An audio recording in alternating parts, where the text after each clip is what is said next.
जय सिया राम।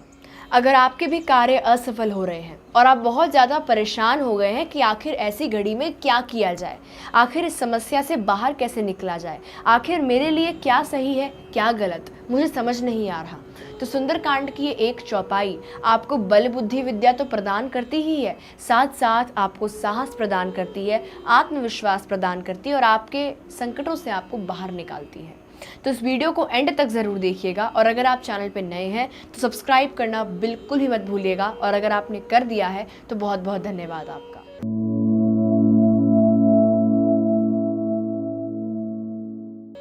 जब हनुमान जी लंका में प्रवेश करने वाले थे तो उन्होंने ये एक चौपाई बोली थी और उसके बाद जैसा कि हम सभी को पता है कि राम जी ने विजय प्राप्त की थी, हनुमान जी ने लंका जला दी थी और रावण को स्वाद चखा दिया था। तो इसीलिए इस चौपाई का जाप अगर हम सभी भक्त भी करते हैं तो हमारे सभी कार्य बनने लग जाते हैं। और ये चौपाई है प्रबसी नगर कीजय सब काजा, हृदय राखी कौशलपुर राजा। ये बहुत ही सरल, बहुत ही छोटी सी चौपाई है जिसका हम निरंतर रूप से जाप कर सकते हैं। प्रबसी नगर कीजय सब काजा, हृदय राखी कौशलपुर राजा। इसका अगर हम भावार्थ देखें, शाब्दिक अर्थ देखें तो प्रवसी नगर यानी नगर में प्रवेश करने से पहले या फिर नगर में प्रवेश करते वक्त कीजय सब काजा यानी सभी कार्यों को करते हुए,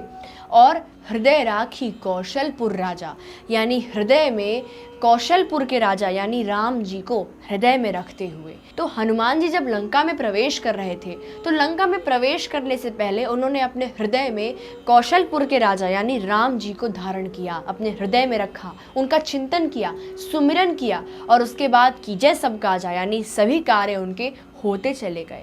तो अगर हम इस चौपाई का जाप करते हैं, चाहे हम घर से बाहर निकल रहे हों, किसी स्पेशल काम के लिए निकल रहे हों, जॉब के लिए निकल रहे हों, स्कूल के लिए निकल रहे हों, कॉलेज के लिए निकल रहे हो, किसी भी नए काम की शुरुआत कर रहे हो, कुछ नया स्टार्टअप शुरू कर रहे हो, तो आप इस चौपाई का जाप कर सकते हैं। और कैसे जाप करना है? रुद्राक्ष की माला से भी कर सकते हैं 108 बार, या फिर अपने मन के अनुसार जितनी बार आपकी इच्छा हो उतनी बार कर सकते हैं, 11 बार, 21 बार, या फिर जितनी आपकी इच्छा हो उतने आप कर सकते हैं। बस इसमें भक्ति भाव होना चाहिए। कितना पाठ आप कर रहे हैं उससे फर्क नहीं पड़ता, आपकी श्रद्धा, विश्वास और भक्ति भाव से फर्क पड़ता है। इसीलिए भक्ति भाव के साथ दिल से राम जी को याद कीजिए, राम जी से विनती कीजिए कि हे राम जी, मैं आपको अपने हृदय में धारण रखते हुए उस नगर में प्रवेश कर रहा हूँ, उस कार्य को सिद्ध करने के लिए जा रहा हूँ, तो मेरी सहायता कीजिए, मुझे बल दीजिए, मुझे आत्मविश्वास दीजिए। तो अगर आप इस तरह से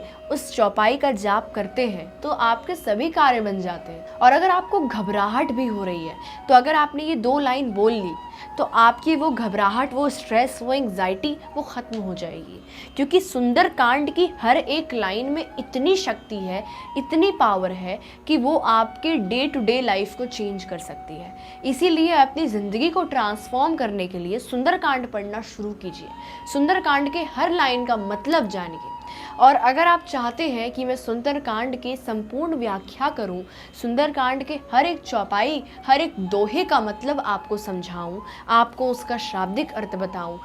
तो आप कमेंट सेक्शन में ज़रूर लिखिएगा और इसके ऊपर मैं एक सीरीज़ बनाऊंगी जिससे आप सुंदरकांड के हर एक चौपाई, हर एक दोहे का मतलब जान जाएंगे